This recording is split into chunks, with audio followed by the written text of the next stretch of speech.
Hello everyone, how's it going? My name is Elias, and in today's video I will be doing the mid-year book freakout tag. The mid-year book freakout tag I think is sort of that staple tag now in the bookish community that everyone does and everyone knows. You know, I've been here for a lot of tags, they've come and gone, but the mid-year book freakout tag is just built different. I've been doing this tag, I believe, consecutively for like the past 3 or 4 years now. However, I do want to acknowledge that I missed 2019. I didn't do the tag in 2019.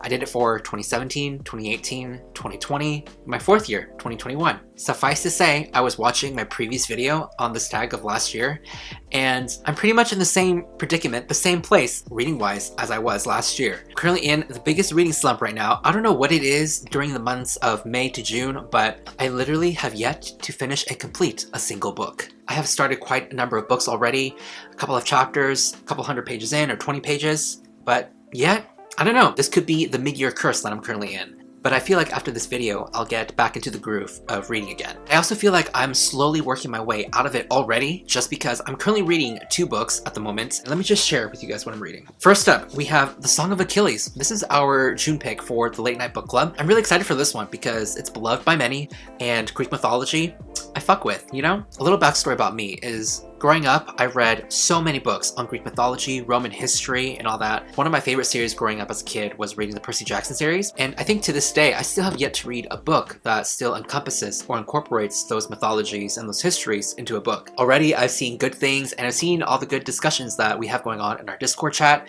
so pretty excited to discuss this one with you guys. So the next book I'm currently reading, and this one is a game changer, I think, because it just hits different. This one is The Atlas 6 by Olivia Blake. Guys, this is an indie book, and let me tell you about indie books. When it comes to indie books, there are sort of either a hit or a miss for me personally. However, when you come across that hidden gem of the indie book, like some of my favorite indie books is The Foxhole Court by Nora Sakovic. It just has this endearing quality to it that you just can't find in traditionally published books. I mean, if you have already read The Foxhole Court, then you kind of know what I'm talking about. This one sort of has that same flair, sort of that same sophisticated edge that traditionally published books don't. I don't want to create this strife or add on the stigmatism that indie books aren't as good as traditional books, which is untrue and false. This one's really interesting so far. It has some of my favorite elements that I love to read in books, like magical schools, abilities or superpowers that border on the line of supernatural, magical, and scientific. So if you really like the show The Magicians or the book Vita Nostra, or superheroes such as like the X-Men or Scarlet Witch, I really think you might be interested in this book. I found this little hidden gem on Amazon. I was just scrolling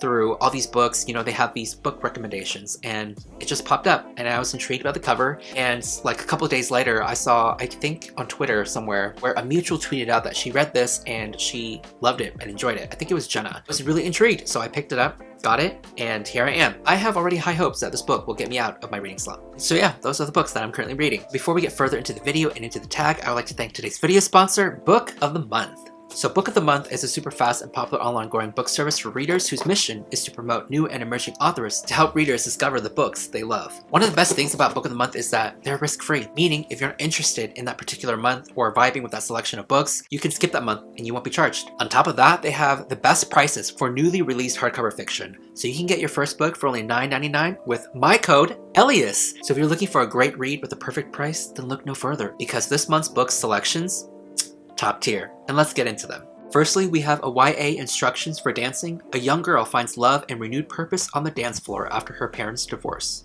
Next, we have Sky Falling, an examination of the complexities of family, queerness, race, and community. Next up, we have a fantasy, Half Sick of Shadows, an epic feminist retelling of the Arthurian legend. Next up, we have a psychological thriller, The Maidens, a gripping tale of murder, myth, and the horror lurking beneath the ivory tower.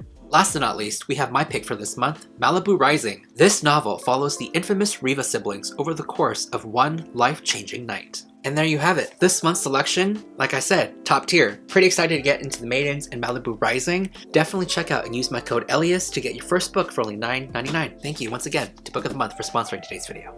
Alright, so with that being said, let's go ahead and get straight into the tag. I also want to preface this by saying that if you follow me on Twitter or Goodreads, or you're already a dedicated viewer on my channel, you most likely will see a lot of the books that I've talked about before in this video. So I have all the questions on my phone ready and set to go. Coming in at number 1, best book you've read so far. Without a question, without a doubt, coming in at number 1, On Earth, We're Briefly Gorgeous by Ocean Vuong. I want to say that this book cured me 10 years of depression in the future and gave me 10 additional years to my life, because everything about this book was just so fucking damn beautiful. I don't even know how to coherently talk about this book, because every time I talk about this book, I get super dramatic and exaggerative, but you know what? It's 1000% true. If this is your first time watching me talk about this book, listen, do yourself and the world a favor. Go and pick this book up. It's short, extravagant, and beautiful, encompassing all the heartbreaking, beautiful things about human life, the struggles of being in an immigrant family, generational trauma, sexuality, you name it. But all in all, hands down, the best one yet. Alright, so coming in at number 2, best sequel you've read so far. So for this one, seeing as how I didn't really read any sequels aside from one book series, I guess I'll just put it on here because it was so bad that honestly, it was kind of good. This book is Kingdom of Flesh and Fire by Jennifer L. Armentrout. I already talked about this book before. I sort of hate read it in a way, and I know that there are qualms about that, about hate reading or reading books just to rant about it. But I had a great time. It was really fun. I learned some interesting things, that some human body parts can taste like honeydew, for one. And main love interests, no matter how dirty or sweaty or smelly they get, they will always perpetually smell like cider and spice. This book, I believe, I gave a 1 or 1.5 out of 5 stars because it was honestly really fucking terrible. It was really bad. But to be honest with you, I had a really great time. It's like the equivalent of me going to the movies knowing that I'll be watching a really dumb, stupid comedy, but enjoying the hell out of it. So that's what I did in this case. And yes, I know that this trilogy turned into a 6-book fucking series. Will I be reading all 6 books in the series? Hard no, hard pass. However, I have committed myself to only reading the trilogy. The last one ended on a massive, annoying cliffhanger, so obviously I had to find out what happens next. Also, fun fact, I'm currently reading the last book right now, and I will let you all know all of my thoughts and details about the book in a future wrap-up or a separate video, if it really gets there, so we'll see. Question number 3 is new release you haven't read but want to. Alright, not going to talk about these books too much because I talked about them already in previous TBR videos. Alright, first up, Mr. Impossible by Steve Otter, sequel to Call Down the Hawk, spin-off series of the Raven Cycle. Another one I want to pick up is Pieces by Helen Oyemi. I'm getting Polar Express vibes, minus snow and Christmas time, but adding the gay and queer elements of it, so here for it. Question number 4 is most anticipated release for the second half of the year. Alright, so for this one, I don't really have an answer to it just because when it comes to new releases, when it comes to finding about new releases and books, I am not your go-to person at all. I am most likely the least to know when it comes to new releases in general.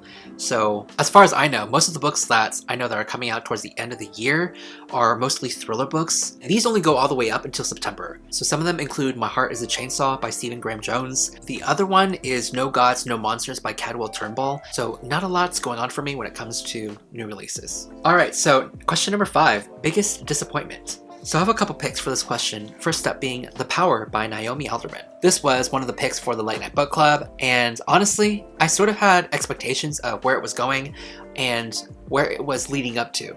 And ultimately, I felt like it was just too convoluted and messy in terms of what it was trying to accomplish. It had so much going on for it. I think it tried to accomplish too much. And in the end, it did quite the opposite of what it was trying to do. I did like the writing, I thought the premise was really cool, but at the end of the day, couldn't get that grasp on the characters of the story. Alright, the other pick is Every Value Break by Peter Swanson. This one was so disappointing just because I think this is his worst book that I've read from him up to date. It deals with one of the main tropes I really don't like to read in thrillers, which is domestic couples, the mystery and thrilling aspect of cheating and gaslighting and manipulation. I don't know, it's all been said and done before. I've read it so many times in other thrillers that this might be enticing to you, but honestly, it was predictable in every way, and some of the themes in this book, it really tried to be a feminist thriller, but I think it failed in that aspect. So, yeah. Question number 6 is biggest surprise. Alright, so for this one, we are going to go with Electric Kingdom by David Arnold. This one, I read back in the beginning of the year, back in March, and I did a whole reading vlog about that, so you can check it out if you're interested. When it comes to genres in books, sci-fi, dystopian, apocalyptic genres or scenarios don't really interest me. I barely reach out to them, if any at all. This one sort of deals with that apocalyptic scenario, that dystopian feel, where an illness has basically wiped out, I believe, like 90% of the world, which is ironic considering the parallels of the world, the state of the world today. But this one surprised me, probably in the best way possible. I think the best aspect of this book was just the writing and the characters. I think that it was just a really real intricate, humanistic way the portrayal of these characters in this book, how it was written, and things that they had to go through, how they dealt with, and the dynamics between the relationship with each other since there's just so few humans left in the world, and how they interacted with that was just so intricate and beautiful to read. I would highly recommend this book if you're really into that dystopian genre,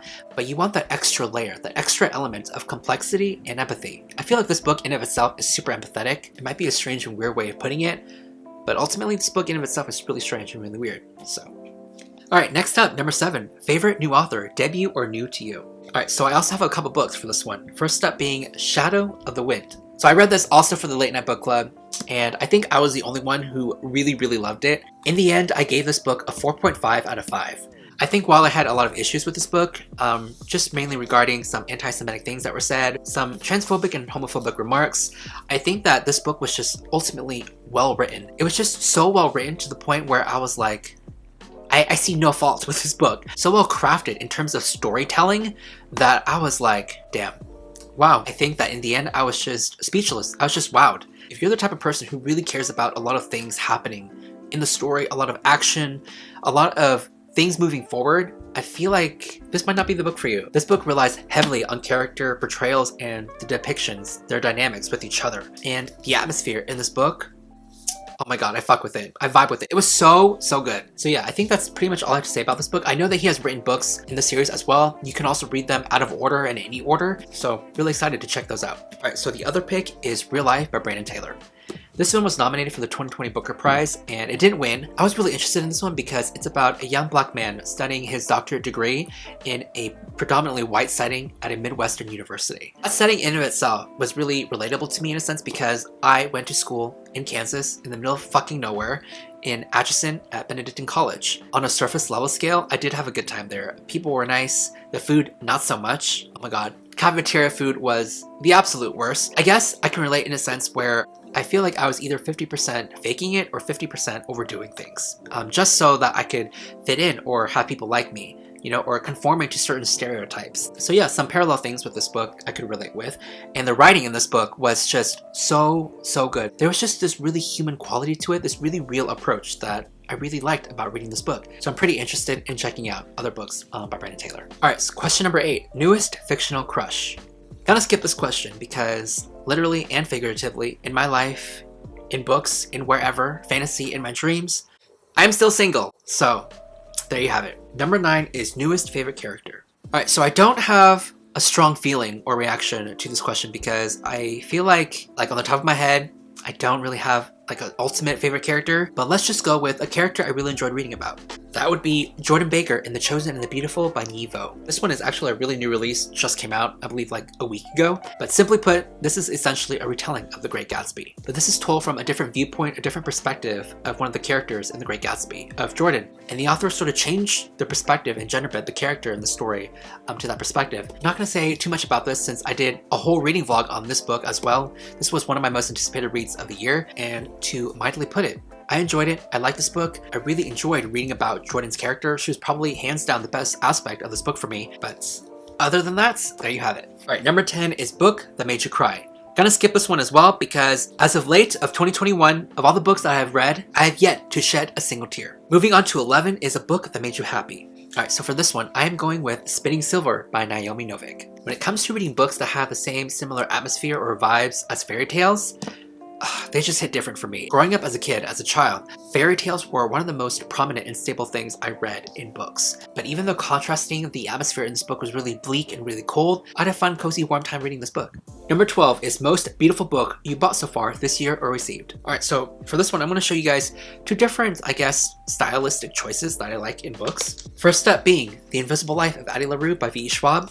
This one, very simple. Actually, probably like most basic of all time. You literally have only two color choices, but are they basic color choices? Yes and no at the same time. So if you didn't know this about me, I studied graphic design in school and still looking for a job in that field and degree. I mean, if you know anyone or anything regarding job opportunities, you know, hit your boy up. So in the world of book covers where most of the stylistic choices are saturated with full of color, full of like these different elements and designs incorporated into the covers, this one, in my personal opinion, has that rarity quality, that aspect that you don't really find a lot in other books. This one relies heavily on its font choice, color, and style. All this book has to offer is the font. As you can clearly see, it takes up the entire front cover of the book. The other newly released book that I picked up, and I am in love with this cover, The Fire Keeper's Daughter by Angeline Boulley. This is a native thriller, and all the buzz and the hype and all the good things that I've been hearing about it have just upped my level and interest in this book, and I'm just gonna let the cover speak for itself. So, okay, last but not least, what books do you need to read by the end of the year? As always, this question can apply to literally every single book in my TBR video, but just for the sake of this video, I will show you some books that I picked up. We have The Sympathizer by Viet Thanh Nguyen, The Burning Girls by CJ Tudor. This is actually a new release as well. And last but not least, picking this one because it's part of a 15-book series, and first book is The Eye of the World by Robert Jordan. Planning on hopefully tackling this book series for the summer, so. Alright, that in of itself concludes this video and the tag. I'm typically normally late to the party when it comes to this tag. I always film it in late July, but this time I decided to arrive a little early. So I'm pretty excited to see everyone else's mid-year tags because I'm always curious to see people's takes on books and their stats during the mid-year review, I guess. So with that being said, thank you so much for watching, guys, and I will see you all soon with a new video. Alright, so with that being said, before we get further into the video, so for this one I have a couple of picks. First up is The Power by Naomi. So I have a couple picks. So I have a couple books. So I have a couple picks for this question. So I have a couple picks for this question. And the first up, The Power by Naomi Noor. Alright, so for this one, I am going with Spinning Silver by Naomi Noor. Oh, I can't speak! Alright, number 12 is Most Beautiful You Book. Oh my god, I can't speak. Number 12 is Most Beautiful Book. Number 12 is Most Beautiful Book You Bought this. Number 12 is Most Beautiful Book You Bought. Oh my fucking god, I cannot speak for the life of me.